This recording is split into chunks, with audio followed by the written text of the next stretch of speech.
Welcome to the final day of the Dressage Deluxe National Dressage Championships. I'm Jackie Bell, Deputy Editor of Horse and Hound, and I'm here with Alice Collins, our Dressage Editor. Let's take a look at some of today's action.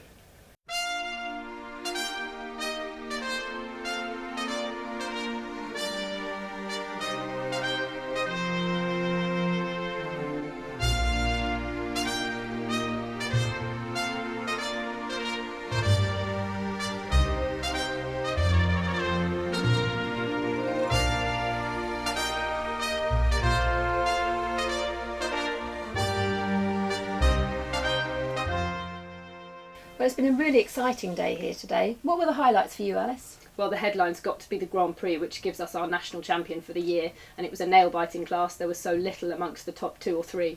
Nadonna didn't quite perform to her best, and Gareth ended up in fourth.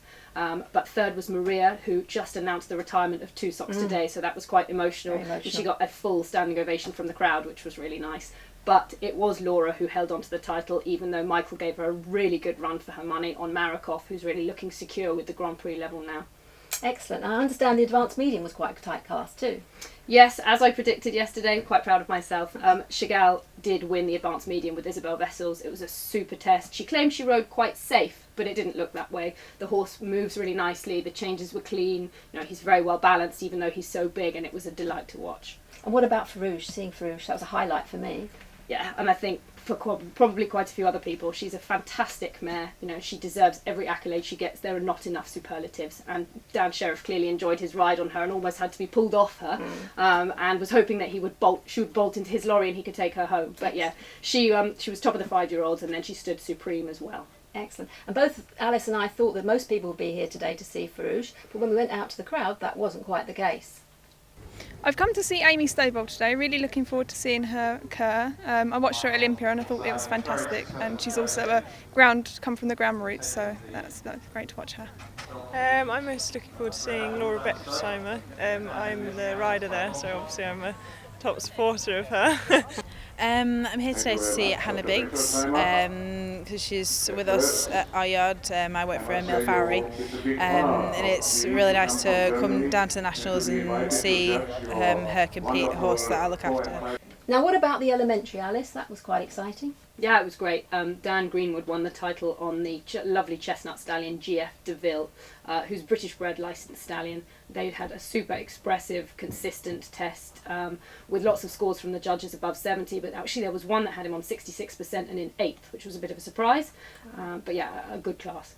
Never mind about stallions. My eye was caught by a little 14-1 pony called Champagne Bubbles, and I went down to the stables to meet him and his rider Carmen Gammy, who was best placed amateur. Are you at school still, Carmen? Yeah, I go to school and then school finishes at 3:40, and then I get picked up at 4 and we'll be home for about 4:30, and then I ride Bubbles, and then I'll be in the house about 6, and then I do my homework. Do you find you do a lot of travelling? Yeah, we thought last year we did about 12,000 miles in the lorry. My goodness gracious, that's really phenomenal. How's Bubbles travelling? He's really good at travelling. He eats and then he sleeps. He puts his head on the rest and then he just sleeps. Okay, tell me a little bit more about Bubbles. Does he have any training quirks? He's pretty simple. He's very willing and tries his best. There's not really a lot I could insult him about. He's a star. Wow, what a hard-working young lady. Alice, over the last 4 days, what's caught your eye? Well, we have to give a mention to the double winner, Hayley Colwell, with the lovely gelding, Zidane. He's a chestnut gelding by Jazz. She's done really well with this horse. She won the prelim and the novice restricted. The horse has a bit of a murky past and has had some issues, but she's clearly straightened all of those out and pulled off 2 really good tests to take those 2 championships. Others that are surely worth a mention, although they're not winners, one of them's got to be Anne-Marie Perry's mare, Finer Dam. She is stunning, and I think definitely one to watch for the future. Everything is there for the Grand Prix work. And finally, Samantha Thurman Baker, who is the most elegant rider, and at 18 was competing at her first Grand Prix in a championships, and she's definitely one to watch and an asset for British dressage. Thanks for Alice. And thanks to you for being with us. I hope you've enjoyed your time here with us. We say goodbye now to our temporary studio, courtesy of Lay Hill Lorries. Don't forget to watch out for your National Dressage Championships report in next week's issue, which is on sale on Thursday.